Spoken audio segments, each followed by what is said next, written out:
যদি পকেটে টাকা না থাকে তাহলে কেন একটা ধর্মের একটা পূজা পার্বণ হোক, আমরা শান্তিপূর্ণভাবে এই ভারতবর্ষে বসবাস করতে চাই, কিন্তু আমাদের বসবাস করতে দেওয়া হচ্ছে না।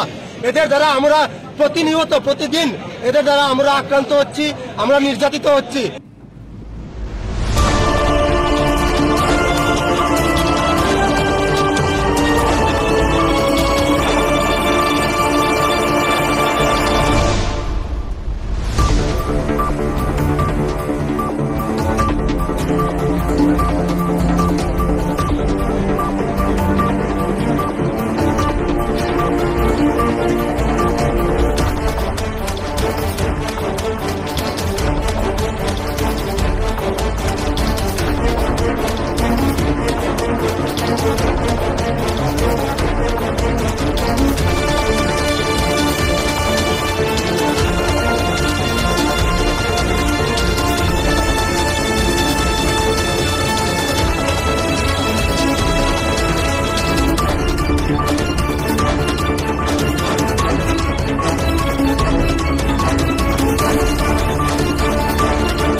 আর এখন দেখছি সময় তারা এখানে পূজার সন্ধ্যাটা লইছে ওই খেলা আমি জায়গাটার নাম চিনি না।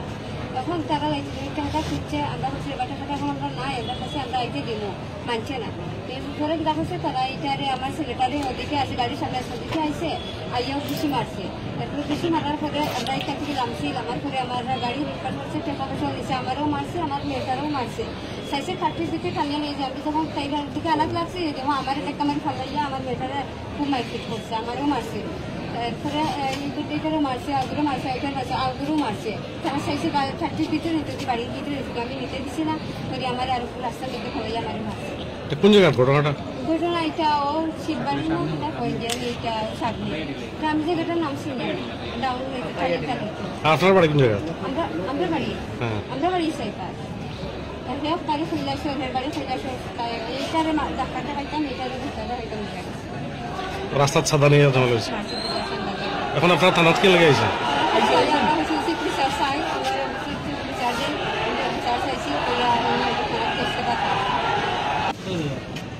হসপিটালে এবার পথে তারা এবার সাঁতার লেগে আঁকাইছে, সামনে ক্লাবটার নাম জানি না, ক্লাবের সামনে আঁকাইছে, আঁকাই সাঁতার দিতাম।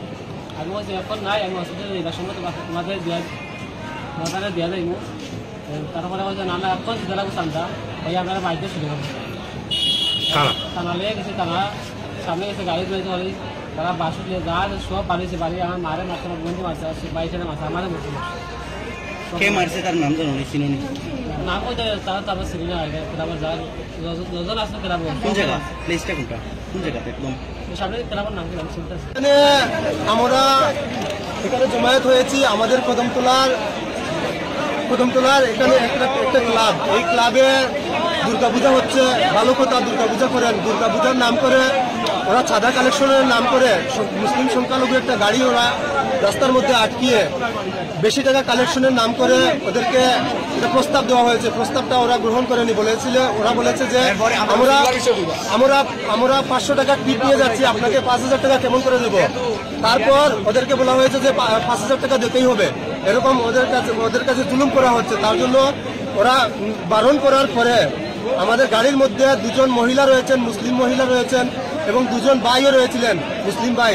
এদেরকে গাড়ি থেকে নামিয়ে মারধর করা হয়েছে। ক্লাবের নাম কি জানেন? ইন্ডিয়ান ক্লাবের সদস্যরা ওদের উপর অত্যাচার করেছে, মা বোনদের উপর হাত তুলেছে, দুজন মুসলিম ভাইয়ের উপর হাত তুলেছে। তো এই বিষয়ে আমরা আজকে কদমতলা থানাতে এসেছি একটা শান্তিপূর্ণ ডেপুটেশনের মাধ্যমে, আমরা যাতে এই ইন্ডিয়ান ক্লাবের যারাই এই দুষ্কৃতিকারী, এরাই দাঙ্গাবাজ, এরাই সাদা কালেকশনের নাম করে মানুষকে প্রতি বছর হয়রানির শিকার হতে হয়, এরার বিরুদ্ধে আমরা একটা ডেপুটেশন নিয়ে কদমতলা থানাতে এসেছি। দেখা যাক, ওনারা বলেছেন, আমাদেরকে আশ্বাস দিয়েছেন ওদেরকে গ্রেফতার করবেন অতি সত্বর। আমরা ওনাদেরকে বলেছি, পুলিশ প্রশাসনকে বলেছি, যদি ওদেরকে গ্রেফতার করা না হয় তাহলে আমরা বৃহত্তর আন্দোলনে নামবো।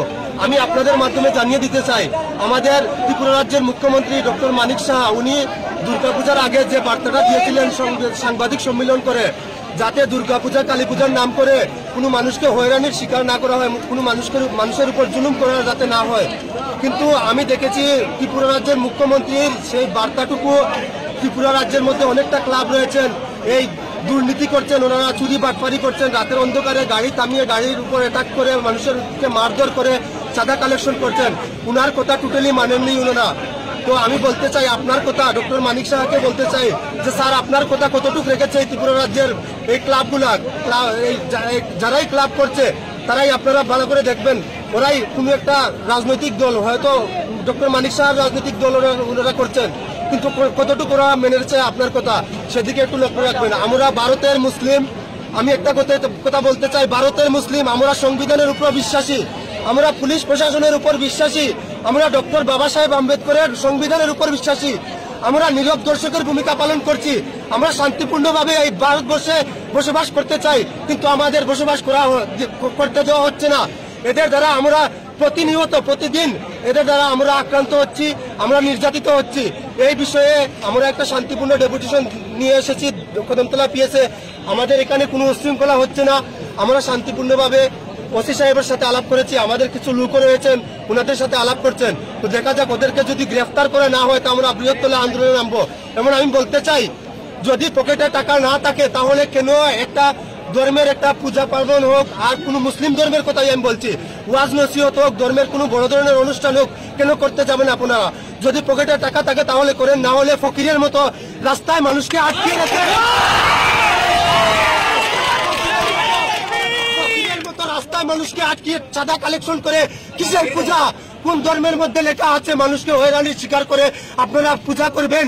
আপনারা কোন ধর্মের ওয়াজ নসিহত করবেন? আমি আমার মুসলিম ধর্মের কথাই বলছি, আমরা কোনোদিনও কোনো কারুর কাছে গিয়ে জুলুম করে চাঁদা কালেকশন করি না।